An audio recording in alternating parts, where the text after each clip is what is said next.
Okay, Dan Sisek here again, and welcome back. And I want to welcome back again Sandy Root, Samantha Studebaker Curl, Karen Lohoff, Jason Roberts, and Chris.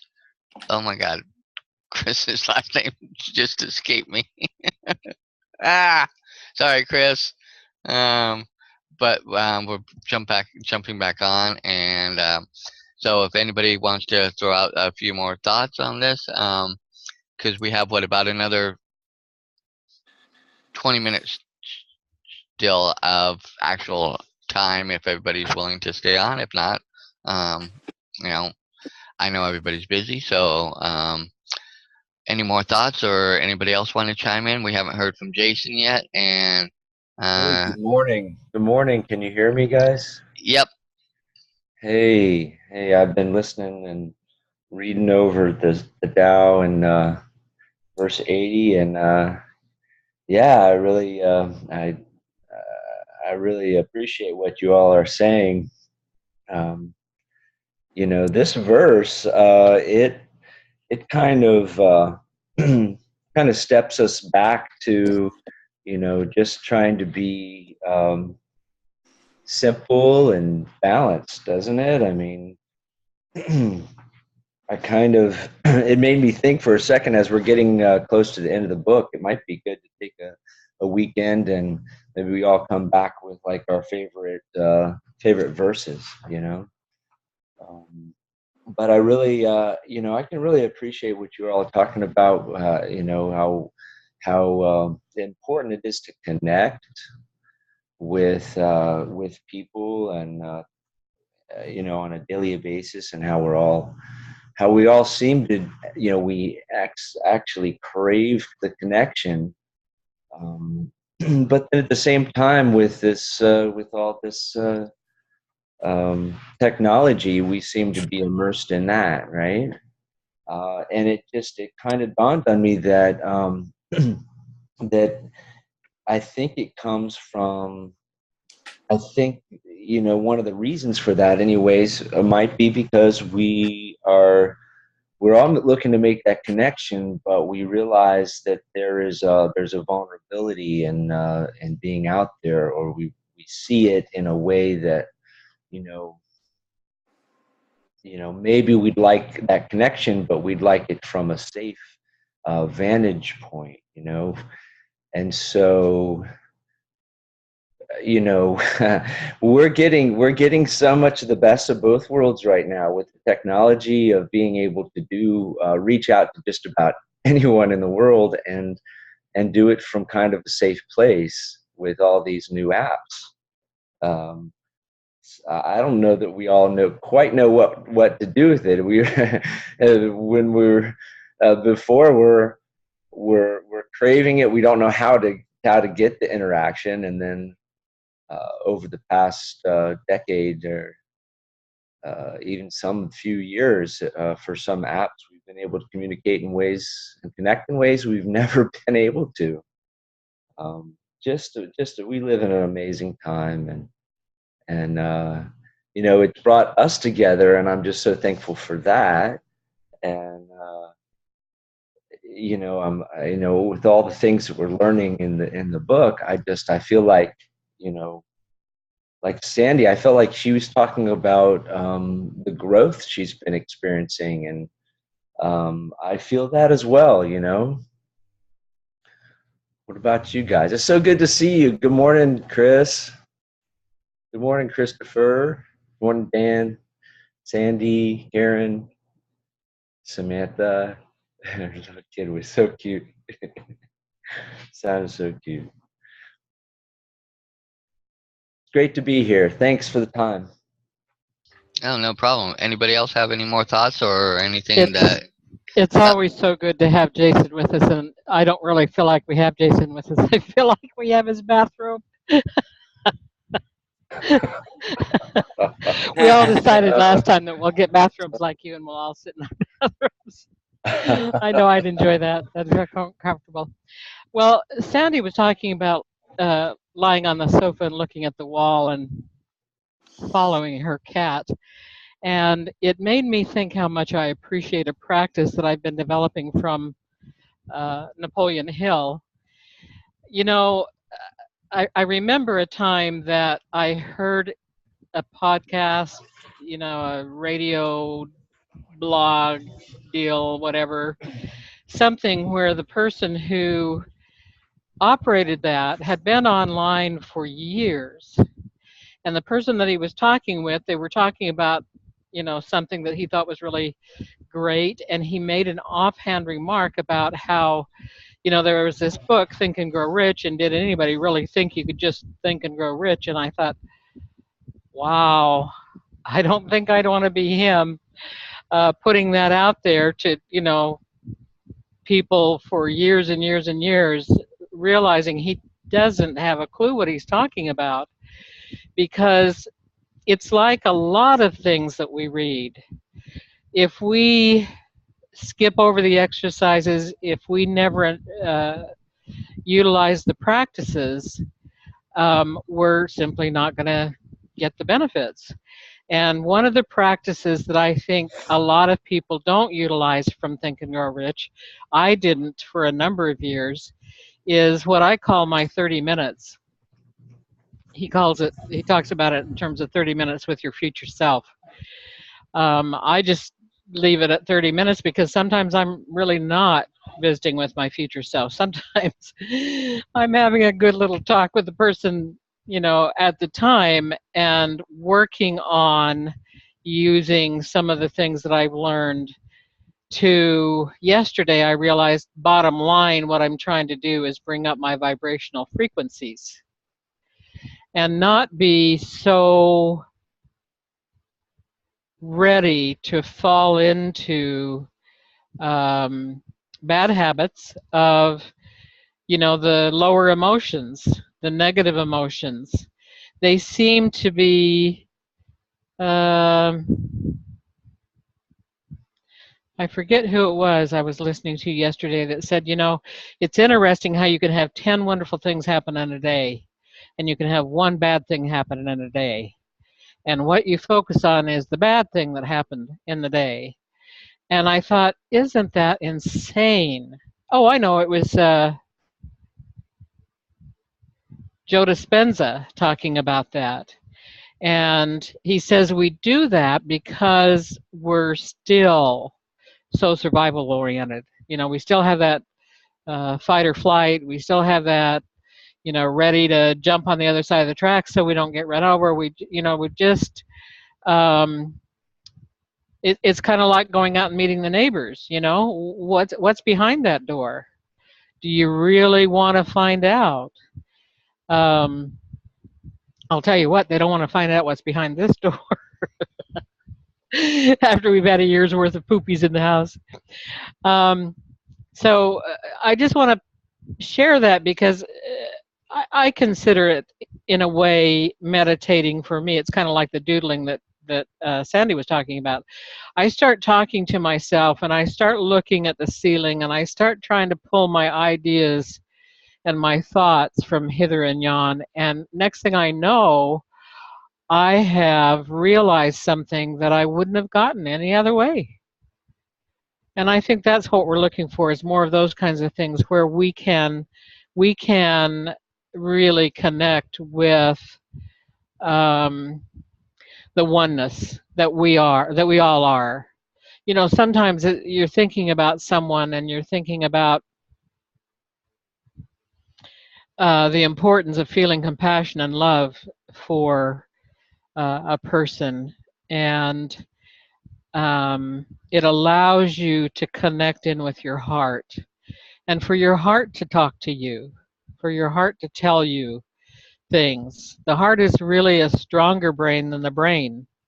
We're learning that now. So there's just lots of things that we can do. So that's it for now. Thanks.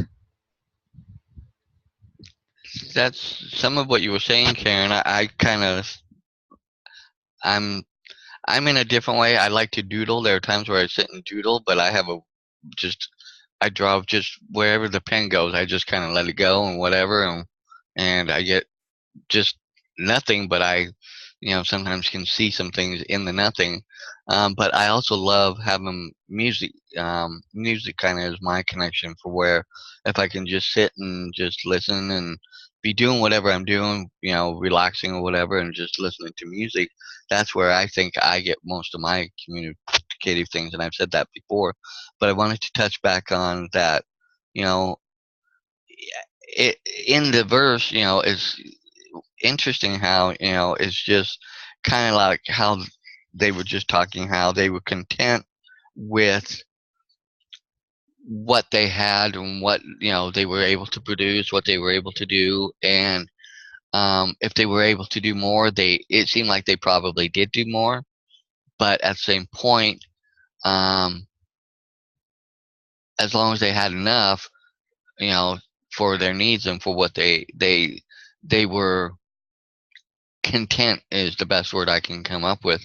I think that's what a lot of us, are missing out of our lives is that contentment of, being okay with, um, learning, because we're so caught up in keeping up with the Joneses and stuff and things like that. And I think that goes back to we're trying to be what other people are rather than being the best versions of ourselves that we should be striving to be, and learning to find out all the things about us that make us unique and special, and employ those gifts to share with other people so they get the best of us, and so that way we can get in return the best out of them. And that goes back to that connecting and that being out and interacting and communicating and connecting with other people. And it's hard to do it doing this. We don't really, yeah, you can see their face sometimes, or you can, get the idea of what they're saying in the text message or whatever. But it's when that one-on-one, it goes back, I think, as I'm learning more now, the vibrational essence of that interaction. You can feel their hurt, you can feel their pain, you can feel their joy, their happiness, their excitement. You can actually feel that. And when you get that, that kind of helps, if you're down, it kind of helps bring you up and buoy you. If you're up and somebody else is having a hard time, it kind of brings you back down to the level you need to be for them. And I think that's, like Sandy says, when she was thinking of, doing what she wants to do is be able to, have a time where she just offers the free stuff to open that opportunity to people to give them that chance to kind of start reconnecting and building that and working towards that with no strings attached, nothing there. Just come in, interact, meet some new people, meditate, kind of get that energy going again. And I think that's really what the world needs more of in that sense, and really that intentional set of reaching out to other people and not expecting them to reach out to us. And I think that's what a lot of us also think is we want everybody to reach out to us to minister and help us and in our needs. But sometimes we can get so much more by turning it around and putting it out there. I think we get so much more back. Yeah, I love what you said about that. I guess like that emotional impact you have when you're in person with somebody. It's so much different than when you're online because you can feel, and it's just such a deeper level of interaction because you're connecting with them on, like your auras are connecting, so you can really feel them, and it's much more connecting than through a screen. And I'm actually meeting 5 friends after this. We're just going to chill by the pool. We haven't seen each other in a month because a few of them were away, so we're just going to lounge all day, and I'm looking forward to connecting and doing nothing with them. So this is perfect timing of this hangout. But when you were talking too, Dan, I was reminded of I had an Uber driver once that picked me up, and he was asking me, or she, I forget if it was a man or a woman actually, but he was like, asking questions, how are you, and what do you do, and where are you from, and blah, blah, blah, blah. And, I'm having a conversation with him and asking him questions. And after a few minutes, he's like, most people don't, when I talk to them, they don't talk back to me. Like they'll just go on their phone or, they'll say, okay, I'm good or whatever and go. And he's like, especially the younger generation, like in their 20s, he's like, they have no social skills. And I'm like, I guess that makes sense, because they grow up like their parents shoving a device at them, like, oh, play with that, you know. And so they're growing up using this as a way to connect, and rather than out in the world connecting. So when he said that, I'm like, wow, that makes sense. Like, and that's sort of scary too. So it makes sense, Dan, that we have to be the ones to go out and teach others, especially the younger generation, how to be social, how to have a conversation in person with people and connect and have an emotional connection with others. Because I was like, wow, that's crazy that people, you know, don't have social skills these days. Wow. So, and I have to hop off because I'm going to go do nothing soon. But I wanted to add, I liked what Wayne was saying in here about food and under the Tao now, because that's something I try to be aware of lately, because I notice a lot of times I'll make my food if I'm staying home and eating, and I'll, you know, do something on the computer while I'm eating, or I'll be on the phone chatting while I'm eating. But, you know, I've been trying to notice that and take more time to just eat. Just focus on the eating and leave everything else, because that's also like a special connection, the food that we're putting in our body, and really taking the time to eat and, you know, feel it going in. And because I think too, when I'm doing stuff while I'm eating, I'm sort of stuffing it in and blah, blah, blah, and like not chewing properly or swallowing right. So really, I like that he mentioned that too, like really cultivating a connection with your food. And it's such important. I think it would help a lot of people's digestive systems if they just sat and ate without any other stimulation around, or with, you know, family and friends around, having conversation and just being present in the moment with the food. So just wanted to add that, and I'll have to hop off in a couple minutes, but I love you all, and so good to see you again. China. Thanks, Sandy. No, that was really good. I liked how you were talking about people being able to connect and just being able to talk to one another on a day-to-day basis, you know, and like that we have less connection with people.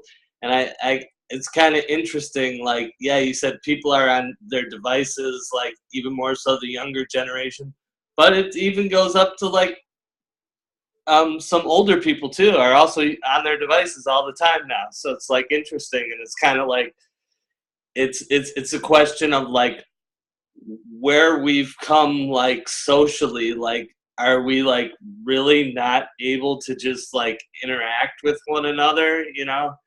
And you know, it makes me think like how many like interactions or simple interactions we're missing and stuff like that. And this is a good verse.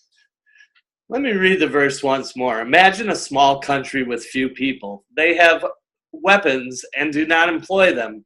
They enjoy the labor of their hands and do not waste time inventing labor-saving machines. They take death seriously and do not travel far. Since they dearly love their homes, they are not interested in travel. Although they have boats and carriages, no one uses them.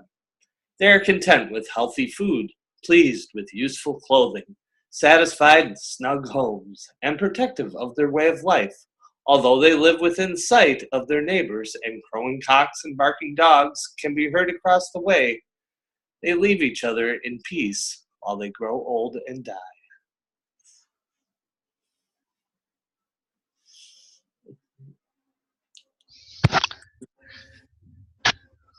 You know, I was thinking about that last part about, you know, when they're living in sight of their neighbors, but they leave each other in peace, you know. And I think that there's kind of a lesson in that, you know, because we sometimes you've got the people who are your neighbors who got to be all up in your business, you know, because they're so focused on what they don't like about what you're doing or not doing or whatever, that you know, like the barking dog, you know, they're upset because your dog's barking, or they're upset because your car is whatever color, or you parked an RV in your driveway or whatever, you know. And and it's sad, here we are talking about let's be more connected with our neighbors, but yet at the same time, then you have some people who just have to be all up in your business and they take it to like an extreme. But they're not being open and connected with you. They're just being difficult. And, it's like they're creating more antisocialness by being so up in your face, or maybe they're not even in your face. They're just going behind your back and, doing whatever they're doing. I think that's part of what it's trying to say in there is that, it's kind of like that live and let live kind of attitude of, and I agree, we need more connections because, when we know people better and we are a part of their lives and and they are a part of our lives, is then we have a more respectful interaction with them, whereas when you don't know somebody, kind of like the disconnect of a lot of what happens on the internet is that, you'll see all these people getting in these deep, horrible discussions with each other where they're just like berating one another and talking down to one another and yelling and screaming on the internet one another. And I feel like they do that a lot of times because they really don't even know who they're talking to.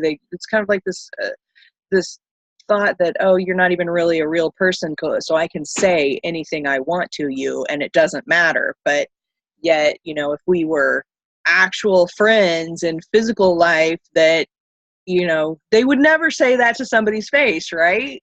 So it's kind of like there's this weird,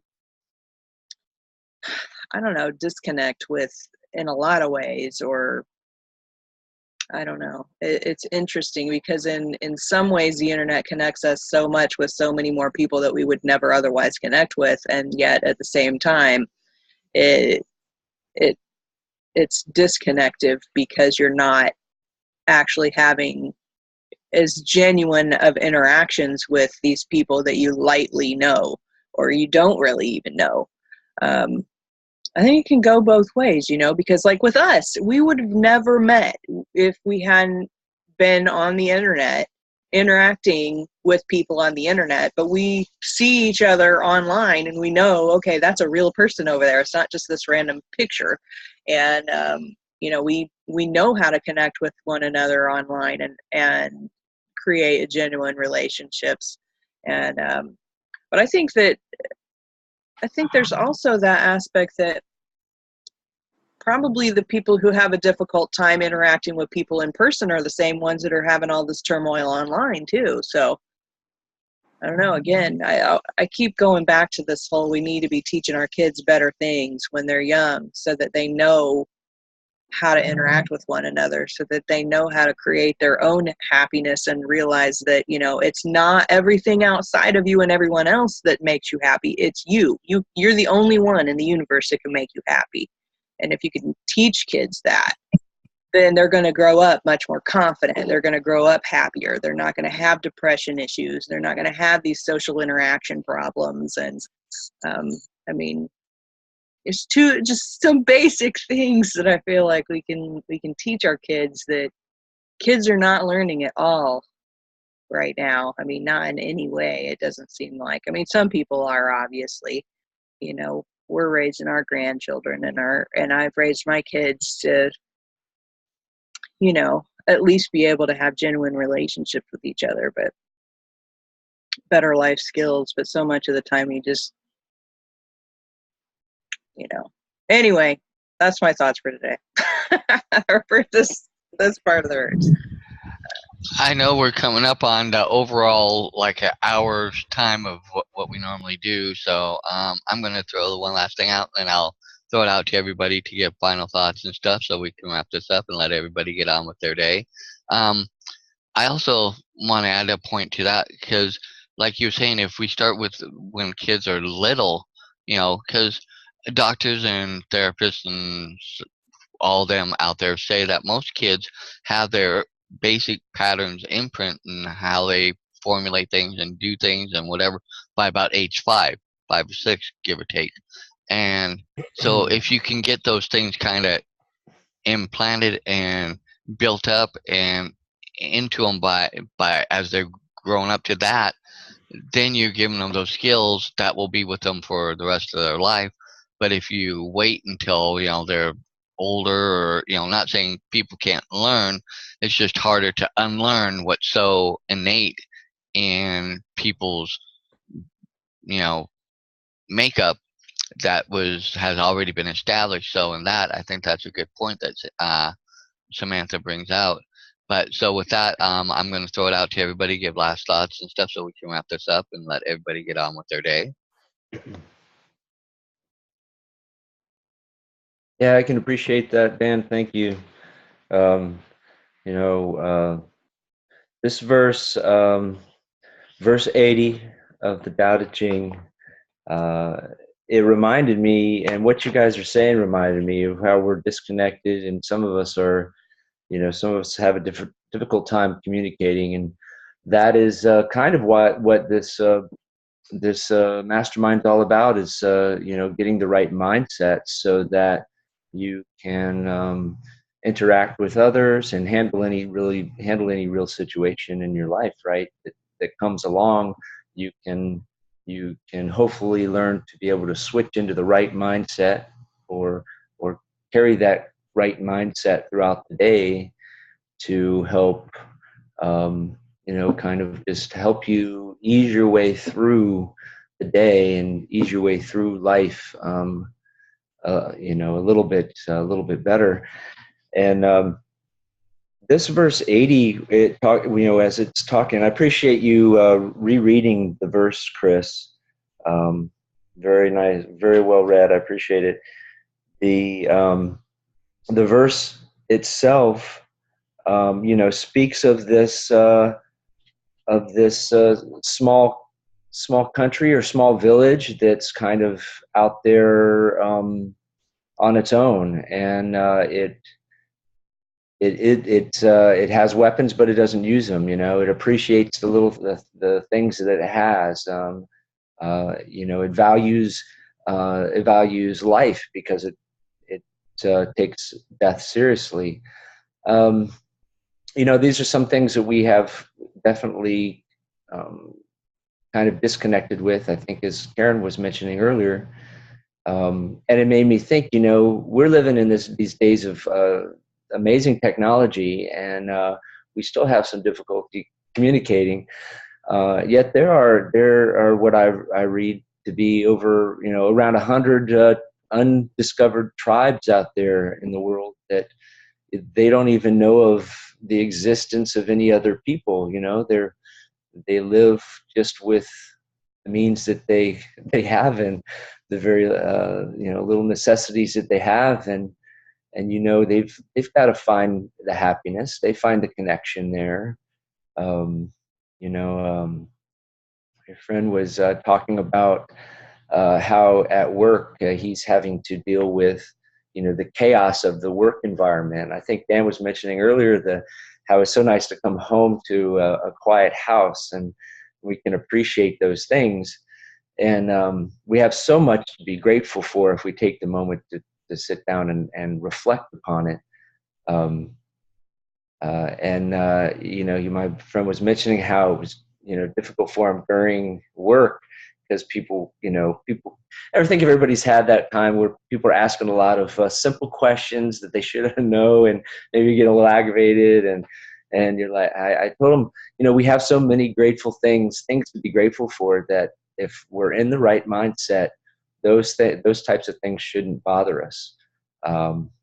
And he agreed. It was, sometimes we can get caught up in it, and we forget, how lucky we are, how, what the tools are at our disposal and everything. So I think if we keep an open mind and learn to connect, and learn to be, learn to just take the time to reflect. We don't even have to rewind videotapes or audio tapes anymore. There's no time to reflect. It's just pause, restart, find a new one. And that's why I was thinking, if we take one weekend to reflect on maybe one verse that really touched on ourselves, touched on our own life, that might be nice too. Not that we have to, but I was just throwing that out there. I appreciate being on with you all. Thank you so much. Great to see you all. And I'll see you next week, the Saturday morning Mastermind.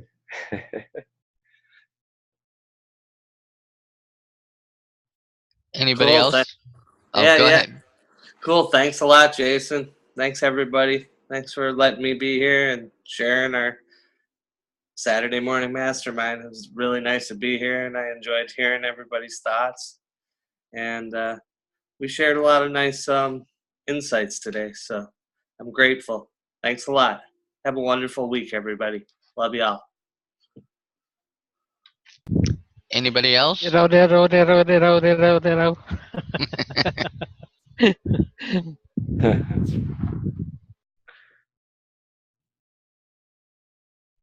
Awesome. You guys rock.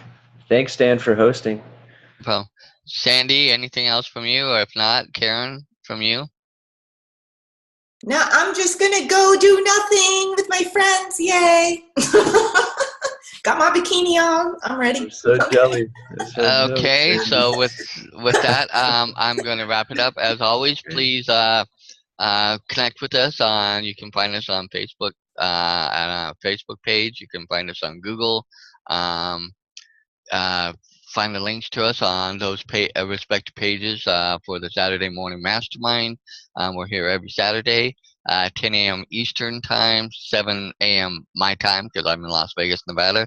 So with that, I'm going to wrap this up and see everybody next week. Love you guys all and have a good week, everybody. Bye.